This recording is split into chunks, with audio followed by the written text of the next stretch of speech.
अस्सलाम वालेकुम स्टूडेंट्स। तो हमने सीरोनेगेटिव स्पॉन्डिलोआर्थराइटिस स्टार्ट किया हुआ था। तो हमने पहले जो दो डिजीज़ थी ना इसमें, एनकाइलोजिंग स्पॉन्डिलाइटिस और रिएक्टिव आर्थराइटिस, वो हमने पढ़ ली थी।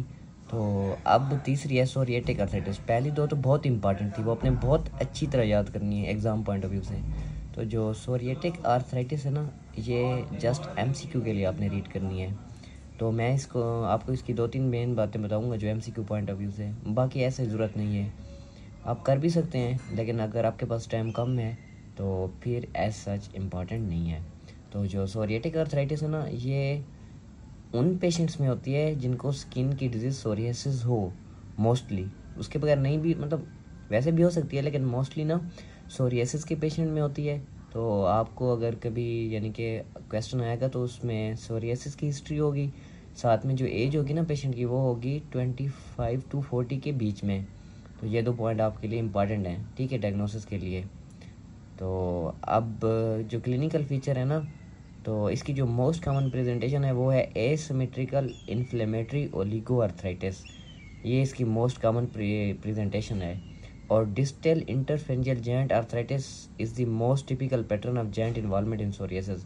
तो जो सोरियासिस में जॉइंट इन्वॉल्व होता है ना, वो डिस्टल इंटरफेरेंजियल जॉइंट इन्वॉल्व होता है हमारे हैंड्स और फुट का, ठीक है, डिस्टल इंटरफेरेंजियल जॉइंट। और ये इसकी मोस्ट कॉमन प्रेजेंटेशन है, ये बात आपको पता हो। उसके अलावा आपको पता हो सॉसेज डिजिट्स फ्रॉम इंथिसाइटिस। इंथिसाइटिस उस जगह को कहते हैं जहाँ पे बोन के साथ लिगामेंट टेंडन अटैच हो, उस जगह पे अगर इन्फ्लेमेशन हो तो उसको कहते हैं enthesitis. Inflammation at the site where tendon and ligament attach to bone is called enthesitis. तो इसमें होती है सॉसेज डिजिट्स एंथिसाइटिस। एक ये चीज़ आपको पता हो, सॉसेज डिजिट एमसीक्यू में पूछ सकते हैं।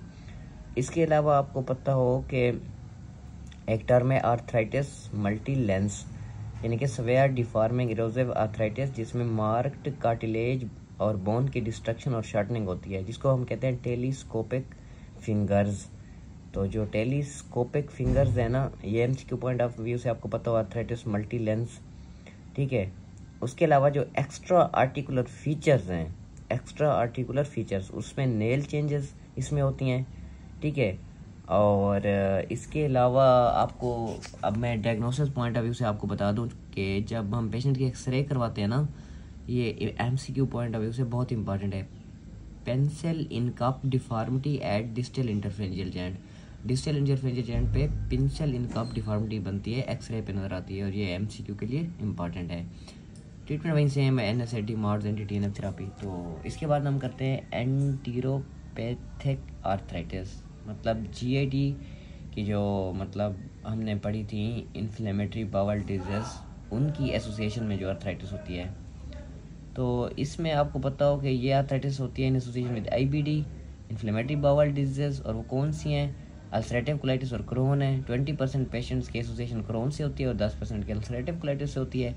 तो ये भी एक एक्यूट इन्फ्लेमेटरी ओलिगोआर्थराइटिस है, और है भी एसिमेट्रिकल, और साथ में migratory and non deforming, joint की इरोजन नहीं होती, और माइग्रेटरी आर्थराइटिस है। तो कोर्स ऑफ R3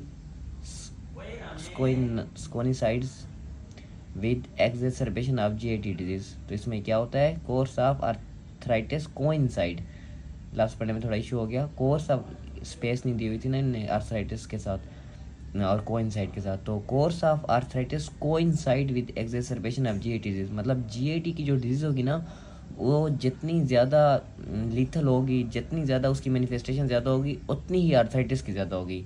अगर जीआईटी सिम्टम्स माइल्ड है, आर्थराइटिस माइल्ड होगी। जीआईटी अगर सिम्टम्स बहुत स्वेयर हैं तो आर्थराइटिस भी स्वेयर होगी। इसके अलावा एक्स्ट्रा आर्टिकुलर मैनिफेस्टेशन जो इसमें होती है ना, तो वो एक इरिथमा नोडोसम है और पायोडर्मा गैंग्रीनोसम है। तो ट्रीटमेंट क्या है, arthritis can be cured by total कोलेक्टमी in patient with ulcerative colitis.